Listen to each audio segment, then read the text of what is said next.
Hey, what's up, guys? Rampedi here. We're back with another episode. The AFCON is done. What now? Let's go.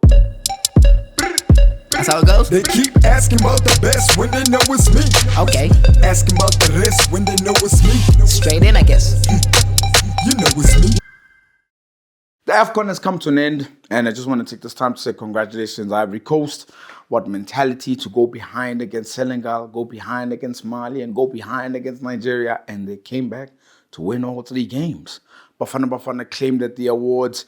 Ron Williams, the goalkeeper of the tournament, most clean sheets at the tournament, and Bafana Bafana winning the Fair Play Award. Big ups to them. What a tournament it was, It was so great. I didn't even want it to end. It was almost like it was a dream. The only problem is what now? Because it's done, right? Like it's over. It's almost like we need to now start working hard towards the next tournament. And the funny thing is, you're watching and you're thinking to yourself, when is the next tournament? It's next year, guys. AFCON 2025 is next year. And you know what comes after that? The World Cup 2026. There's no resting, guys. It's around the corner, these tournaments. And the funny thing is, Hugo Broos, his achievements, they're right there for everyone to see. And I was sitting at home thinking, what if they fully supported him? Like, imagine everybody fully supported him. They postponed games.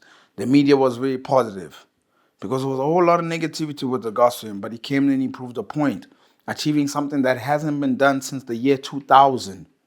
Just for context, I was in grade 2. I'm in my 30s now. So I think over time that what if everybody just worked together, right? Like, what if everybody just worked together? What if everybody just stopped bickering and complaining? Like, PSL, Safa, please, can you like get into bed, do something? Because I think there's definitely possibilities for this team to achieve great things. And they showed it at this tournament. We lost out on penalties in the semi-finals. Nigeria didn't walk all over us. It was a penalty shootout. We could have been in the final. And I just think if we work together, I can only just imagine what we're going to do at the next AFCON. I can only just imagine what we're going to do at the World Cup as well. I think we definitely can get there, but please, guys, like coaches, media, everyone, please, can we stop being drama queens and just work together? Kaizer Chiefs youth product, Maritzburg United, and as well as Bidvest Wits. Student of the game, Kelvin Sosibo. I simply asked him, is the PSL good enough to compete for major honors like the AFCON and the World Cup? We have another guest on Playing the Field with Shakes.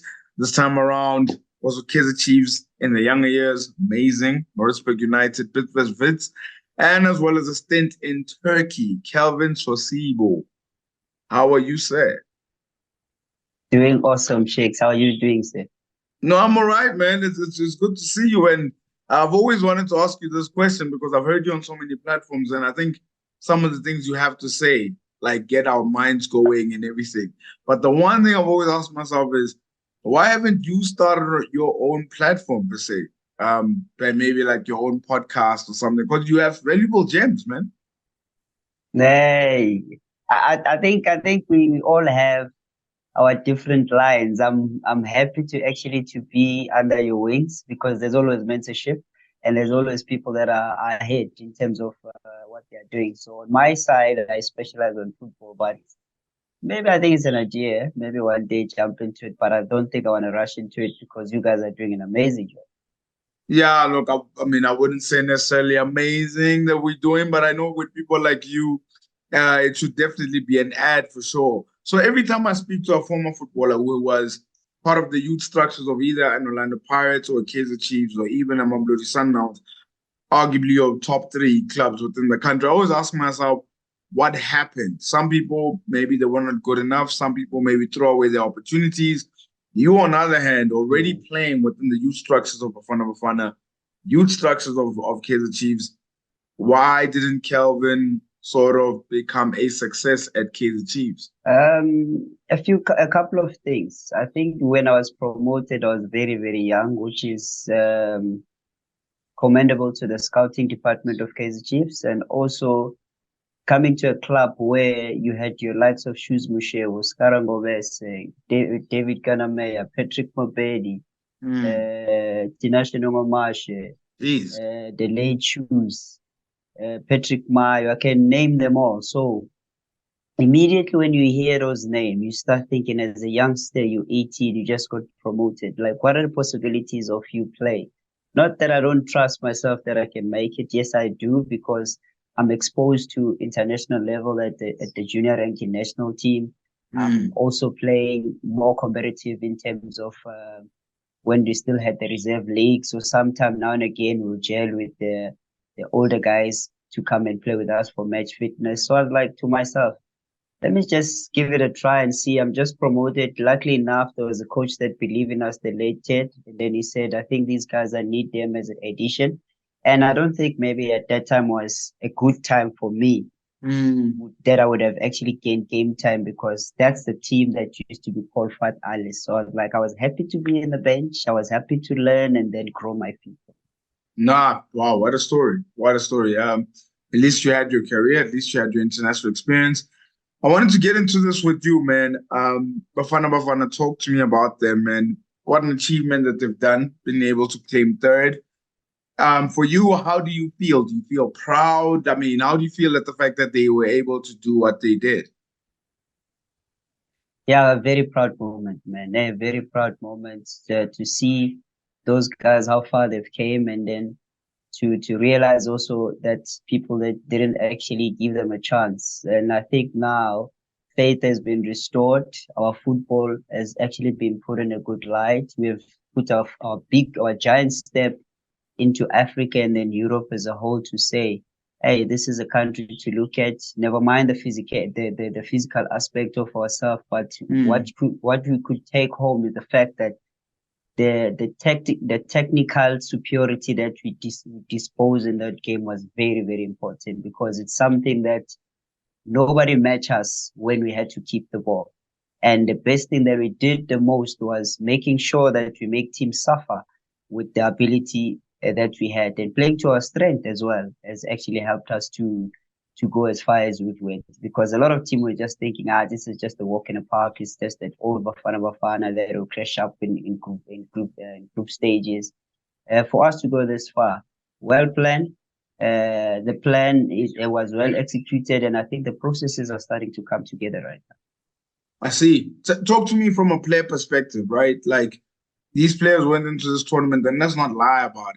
Nobody believed in them. Like, they didn't. And I think even when I looked around, people only started talking about them and tweeting about them and all that after they knocked out Morocco. Then it was like, oh, wow, whoa, they actually really doing good things.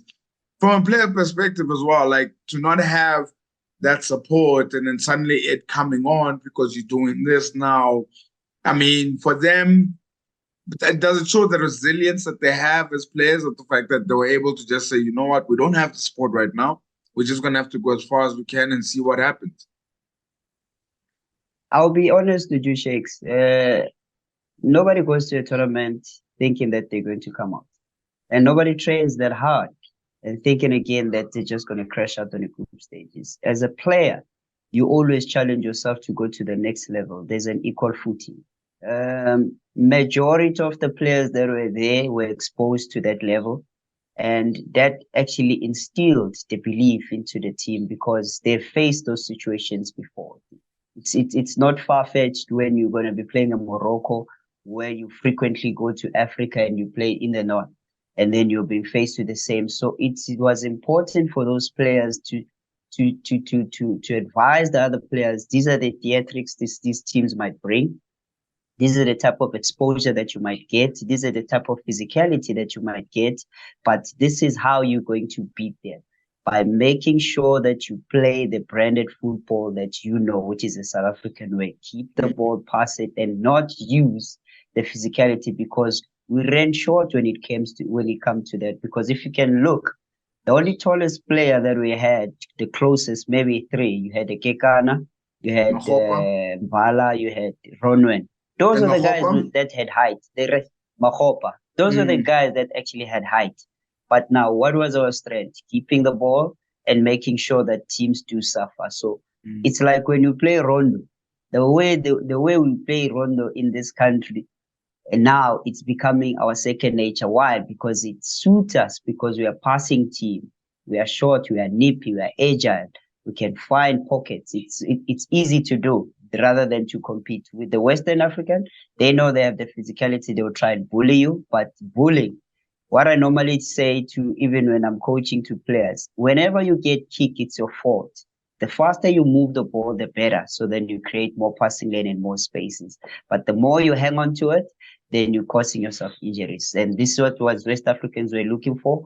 Pound for pound, they were thinking of that, but that didn't work. So again, to your question, I think players have challenged themselves. And even if you saw their emotions, they had that belief and they were composed. In game to game to game where they went to, you could see that they're maturing. Because I can tell you now, Shakes, the more you play players, the more confidence they become. The longer you stay on the tournament, the more belief you have and the more you give us.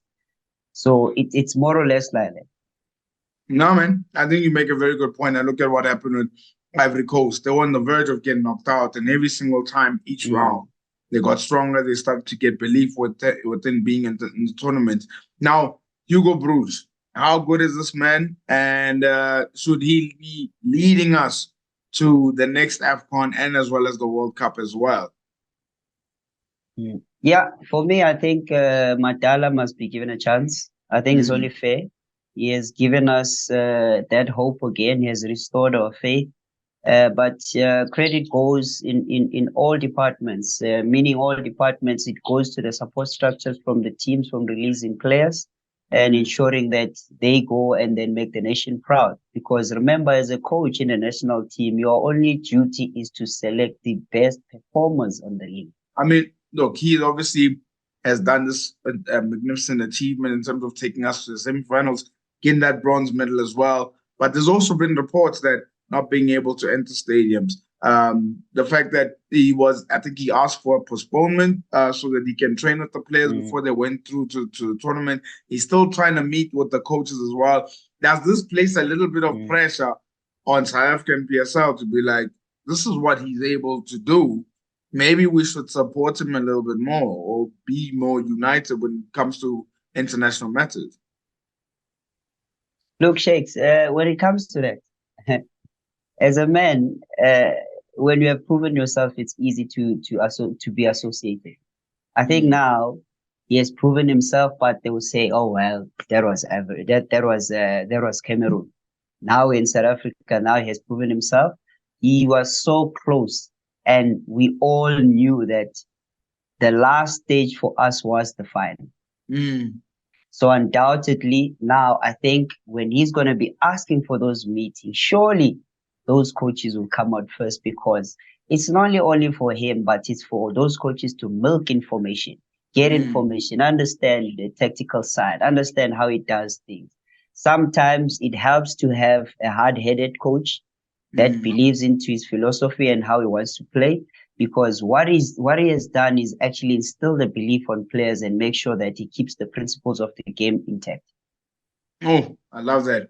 Absolutely love that. And now this question, because of you have both sides of the experience. You've had the international experience, having to play overseas, and as well as you played here. So now someone might just sit back and say, look at this. Majority of our players were picked for PSL. Were picked in the DSTV Premiership.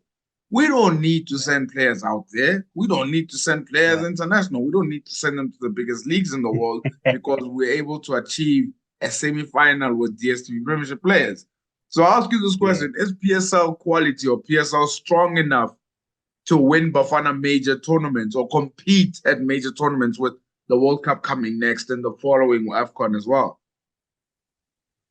Well, on my take, Shakes, I'll be fair on my comment and say yes, PSL is developing, is quite strong, and we're seeing the dominance of the Sundowns and helping us in terms of shaping our league and putting our league into a good spotlight. But I will say to you, players should leave the country. Why am I saying that? Players should leave the country so then they become good ambassadors of this country. It's like if you exporting more, you're gonna make more money. But if you're importing more, you're killing our own generation down here. So the more players are leaving the country, because remember, if you saw Namibia played so well because majority of their players applied their trade here. Yeah. So if we do go out, that means now Namibia is a country that is going to be watched. And there were a couple of players that were being selected. So that just shows that how much we have actually done in terms of our league. So I would say players, if they do leave, that means we're going to be having more in terms of money coming into us than us having to import. So for me, I would say, yes, PSL is moving in the right directions. For now, the only thing that was missing or that you are seeing now with this national team was the fact that coaches needed to work with the national team coach. Teams needed to work with the national team coach. Why is that? So then we follow the same philosophy. So which philosophy that works? We're looking for a philosophy that suits our players, not philosophy that, okay, there's a Sundowns, there's Amazulu, there's what. Just fuse it together so that when players come to that level, they do understand. And I do think we can compete. You've proven that to people that you can do it with the belief and also just a little bit of addition in terms of those players and making sure that we still keep the cohesion. I mean, club football is almost back, and no one can deny the influence that Mamelodi Sundowns has had to this Bafana Bafana side. We can definitely see that with the fact that they're competing at the CAF tournament. So when they're playing Morocco, they play Tunisia within the group stages, they already know sort of those feelings per se. Now that we have that formula, is it time that other PSL clubs, hint, nudge, nudge, Orlando Pirates and Kaizer Chiefs, take CAF seriously? Orlando Pirates have in their defense over the last decade. I'm not going to lie about that. But of course, exiting so early at this year's CAF kind of like hits home. So is it time that even them, they take CAF competition seriously, and even the Super Sports or the Cape Town City or all those other clubs as well? The more teams we have shakes ngaphandle and playing in the CAF competition, I think it helps us to strengthen not only, it helps the team. And when we have teams that are applying their trade outside the competition at home, it gives you that players are familiar with different scenarios and different match temperaments. Because if you go to Africa, Sundowns is faced with this all the time. The wrong booking of stadium, the hotel, the bus comes late, the fans and all of that. If half of the league can actually participate in this CAF, I think mentally all those players will be ready, and then they will know when it comes to this tournament, because it's in Africa. Majority of those players are actually applying their trade here within their own league, with most actually are going to be outsourced while they are performing on other leagues. So truly so. The other teams should take CAF seriously, not to say, nah, it's just another cup, because it's going to help us to create a bigger pool of selecting more players. I know 100%. I totally agree with that. The influence of Sundowns is very crucial, as you can see it. I wanted to ask you this as well. I've got only 2 remaining questions. I hear you speak, Kelvin, man. I'm not gonna lie. Any thoughts of coaching or not? Or are we're not trying to coach? I mean, I'm just figuring out. Yeah.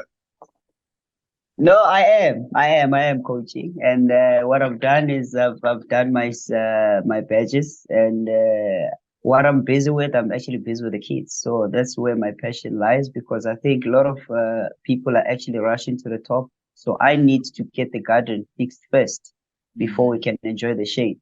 So for me, it's more about pruning the youngsters and making sure that they follow the right formula. So you at the top don't have to suffer, because now when you have to teach at a higher level, that means you are wasting more time having to work on tactics. Now you need to teach someone how to control, how to do, how to pass, how to find passing lane, how to drop short, all of those things. And when you speak terminology, players should relate. When you say counter press, low block, playing over the counter, playing within around the structure, all of those things needs to come into the picture by knowing the language that you use at the bottom. Because I can assure you now, in most teams, the language that is being used, some of the players cannot comprehend. And this needs to go hand in hand. So you are rightfully so. I am coaching and I am active. And moving to the bigger scenes, I think when I'm ready, yes, I will take it. Oh, I love that. And you've got obviously the kids that are coming up, so you're obviously the right person to sort of, from the talent pool that you're seeing, will we be at 2025 AFCON, 2026 World Cup, and 2030 World Cup as well? Are you confident in that? No, I am, because I'm also running my own little academy now, which I just started, which is just working on the base on the basic first, which is where we have like I've called it as a green start. So players that are actually not technically gifted, that you can prune them, because with repetition, players can always grow. Then we have a gold start. Gold start is players that already know at least a little bit. They have a bit of game understanding. So from there, then you start moving up the pillars, because now you know these kids, you're not just going to fast track them, but you know the one on green start who's ready to come to gold star, because gold star will have to move to another phase. Amazing. Now, the final question that I have, Yahweh, for you. No wrong answers. This is the way you can answer it the way you like. Where is South African football right now for you? Well, South Africa is on a high right now. I think our minds are still fresh coming from AFCON. Truly so. We're inspired. We've done so much. I think we've taken away from the legacy of 2010, which is something that we should have done long time ago. But finally, the chickens has came to roost, and then we came out tops at the AFCON. There's so much that could be done, which is, I felt at some point, we still need to have some tactical flexibility. We still need to have more option, because I think when we went into some of the last game, we started seeing less of a cohesion, which is something that now people are starting to be doubtful. But again, it all goes out within the plan. So if we do understand those processes and they are followed correctly, I think they can benefit us more by having a bigger pool, and bigger pool on in terms of having the like for like, because remember, national team is a final stage. National team, there's nothing on top of that and under that. Once we reach that ceiling, you expect the cream of the crop. So you can't say we're giving Shakes time. No, there's no giving Shakes time at that level. You're only given a chance at under 17, and then you're given a chance at club level to prove yourself to reach the ceiling. That's amazing. That's a great way to sign it off. I want to say, Calvin, the first time I heard your voice and heard you speak football was in 2 years back. I think it was on a platform called La Space. And man alive, I thought to myself, I was like, oh, he knows what he's talking about. I really hope. That's why I suggested the podcast thing. But the fact that you're coaching kids, I'm just happy that your knowledge is going somewhere. So I'm always just hoping that I'm wishing you the best with regards to that, man. Thank you very much, sir. It's a pleasure to have me. And thank you for thinking of me and thinking that I could be a massive contribution to your platform. Always a pleasure, man. Please do keep well. And I guess we'll talk again at another point. Thank you very much, sir. Cheers, man. Who was up to par and who became our star, but also who fell short in this game we all love? Let's find out on Moegoe of the Week. Forget about Star of the Week. We're going to do Star of the Tournament. Who were the stars of the tournament? I think it was pretty obvious, right? They claimed bronze. Bafana Bafana, they made us dream. They got onto the podium when nobody expected them to. Incredible achievement. You guys are the stars of the tournament. Let's move on to the Moegoe of the tournament. He's a chairman of a South African football club. Chipa Mpengesi. This man wanted South Africa to lose against Nigeria because their goalkeeper plays for Chipa United. How? Like, you can't just wish your player good luck. You just had to add there, I want Nigeria to beat South Africa. And I get it. You're trying to obviously look for the player's value. Maybe there's clubs interested outside. But after all of that, your player didn't even win the AFCON. So I'm asking myself, with Nigeria not even winning and you tweeting that, was it all worth it? Was it really all worth it? Would you do it all again? And that's why you are the Moegoe of the tournament. It's time for Bet of the Week. Get ready to win big by placing the right bets on the right games. European football returns this week, the UEFA Champions League, the Europa League. I mean, I'm excited, and that is definitely on the bet slip, and that's all that's on the bet slip. First game, Manchester City going up against Copenhagen away from home. I've gone with the City straight win and over 1.5. Leipzig going up against Real Madrid. Both teams to score, definitely. Lazio at home against Bayern Munich. Bayern Munich is shaky, but I think either team to win and over 1.5 goals. PSG at home against Real Sociedad. Kylian Mbappe, will he bring it home? I don't know, so I've gone with an over 1.5. Ajax taking on Bodo Glimt.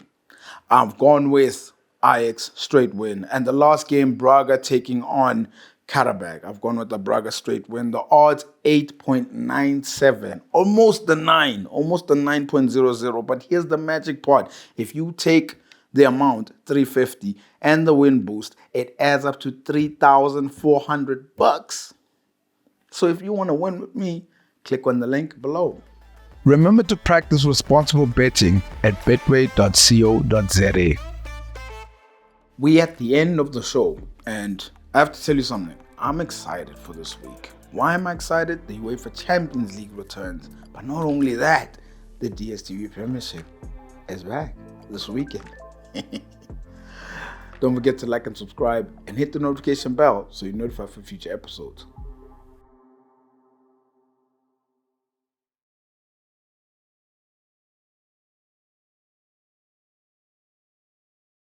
At a stage, I just looked up and closed my eyes, and the tears started running down my face.